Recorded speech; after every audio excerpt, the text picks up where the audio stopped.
Es una locura. Sí. ¿Qué quiere que le diga? Eso muestra la diferencia. Digamos, y encima ellos nos acusan a nosotros de violentos, cuando los violentos son ellos. Es decir, los kirchneristas son psicópatas, donde todas sus miserias las cargan sobre los demás. Entonces, ellos acusan a los demás de lo que ellos son. O sea, creo que psicológicamente se llama proyección, eso. Bien.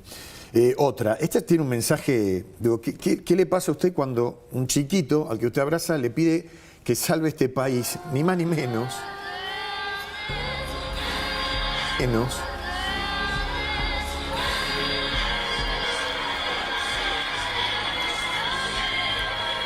No, bueno, eso fue tremendo. Eso fue tremendo.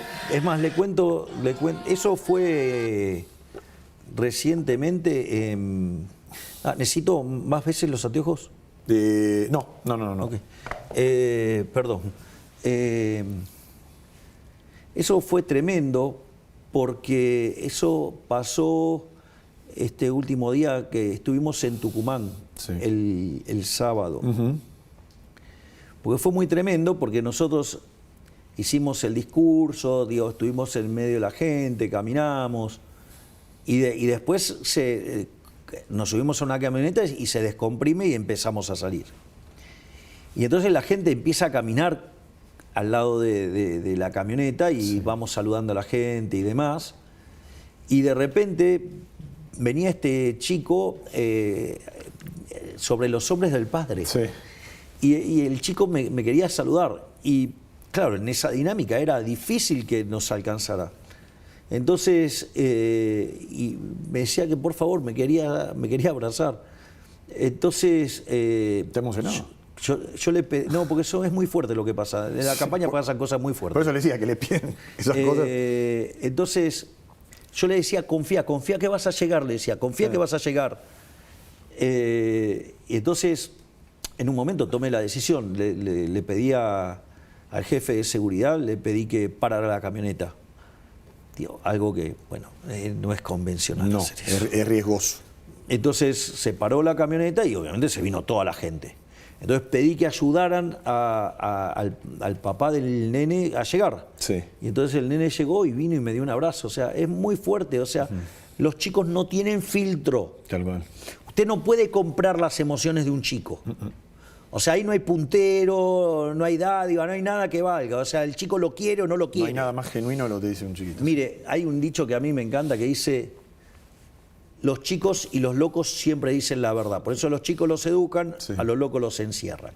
Bueno, en ese sentido, o sea, nosotros tratamos de ser muy cuidadosos con estas cosas porque la cantidad de chicos que vienen es muy fuerte y hay que procesarlo. A veces puede ser muy desestabilizador. Digamos, viene el nene, está llorando y me pide que salve el país. Sí. Es decir, pero digamos, es como que ellos, en el fondo, y ese es el llamado que quiero hacer también a los argentinos, los chicos que son el futuro, la están viendo. Es decir, ellos, digamos, que no tienen filtro, digamos, evidentemente están viendo algo que los demás no ven. Es decir, y es como que ellos vienen y piden por su futuro. Claro. Piden que no les hipotequemos el futuro. ¿Qué es lo que hicimos durante los últimos 100 años, Guillermo? Fue destrozar el capital. Rompimos el capital. ¿El capital qué hizo? Hizo que bajara la acumulación de capital, que la productividad sea menor, que los salarios sean paupérrimos. Argentina no crece desde el año 2011. En términos per cápita cayó 15%. Entonces, es como que ellos están viendo la lucha que estamos dando por el futuro. O sea, o cuando usted cree, digamos, que eso, ¿qué es lo que hace? Mire, cuando nosotros asumimos, llegamos a la locura que el 30% de los trabajadores formales eran pobres. 75% de los chicos eran pobres. Entonces, digamos, lo que hizo esta política no fue solamente que nos empobreció a nosotros, sino que además hipotecó el futuro. Y presidente, y a los ya no tan chicos, a los pibes que en el 2023 lo votaron, confiando en usted, que por ahí pertenecían a distintos partidos, o ideológicamente estaban más emparentados con el peronismo, y que no fueron a votar, por ejemplo, el 7 de septiembre, ¿qué les diría? Bueno, lo primero es, de esta experiencia los más grandes ya hemos aprendido. Sí. ¿No? Digamos, los enojaditos de Macri permitieron que volviera el kirchnerismo, ¿no? Y decían que eran moderados y que iban a volver mejores. No eran ni moderados y no volvieron mejores, volvieron muchísimo peor. Digo, lo que tienen que entender es que del otro lado están los gremlins. Usted le tira agua y se convierten en monstruos. Los gremlins. Claro, son los gremlins. Sí, sí, Usted sí. le tira agua y se convierten en monstruos. O sea, parece un bichito lindo, divino. Le tiran agua, ¡paf! O sea, el agua es cuando llegan al poder. Y ahí se muestran lo que son. Entonces, la realidad es que todo lo que pasó después de la elección, digamos, de la provincia de Buenos Aires, dejó en claro eso. O sea, y además, a veces, lo que también hay que entender es que cuando uno es joven es idealista. Y a veces tiene la sensación que las cosas se pueden hacer de modo instantáneo. Claro. Entonces, lo primero que hay que entender es que no es instantáneo. Pero usted toma reportajes míos. El otro día estaba circulando un video que estoy en lo de Fantino, ya electo, pero no aún en funciones, y que justamente explicaba todos los sacrificios que había que hacer para salir del desastre que nos estaban dejando. Sí, sí, yo tengo varios, su prehistoria en Intratable, en el noticiero. Bueno, por eso. Entonces, en ese contexto, a veces uno se olvida, digamos, de las condiciones bajo las cuales llegamos, a veces cree que los resultados se pueden lograr antes, o en otras ocasiones, y esto suele suceder mucho, se ignoran las restricciones.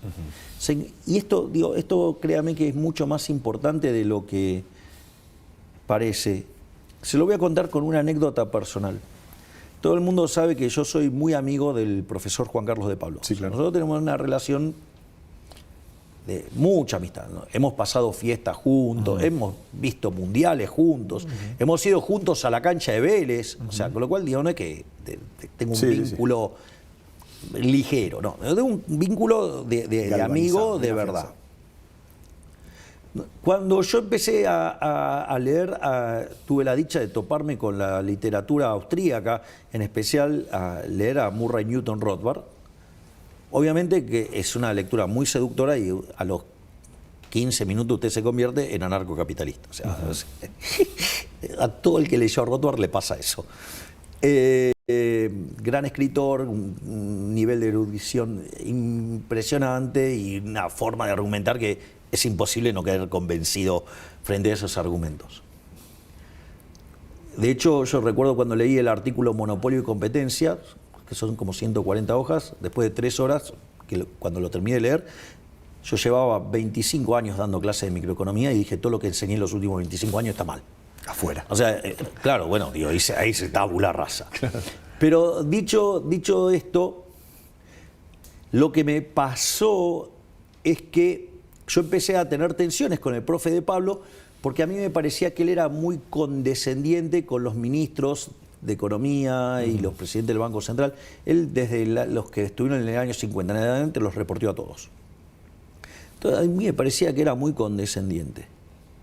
Y si bien yo siempre traté de hacer un esfuerzo por incorporar las restricciones, bueno, una de las cosas que me pasó es que al estar en la silla eléctrica descubrí que hay más restricciones. Claro.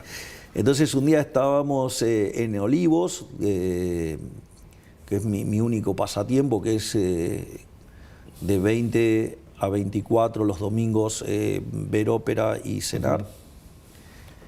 Y como es, entonces estábamos con unos amigos y ahí, frente a mis amigos, yo le pedí perdón, digamos, por cuando me enojé, porque nunca había entendido la cantidad de restricciones adicionales. O sea, uno, digamos, por más buen analista que sea y todo, digamos, o sea, y mete las restricciones, todo, le puedo asegurar que cuando está acá adentro... Cuando entras a la cancha y estás jugando el partido... es un poquitito más complicado. Entonces, y yo creo que...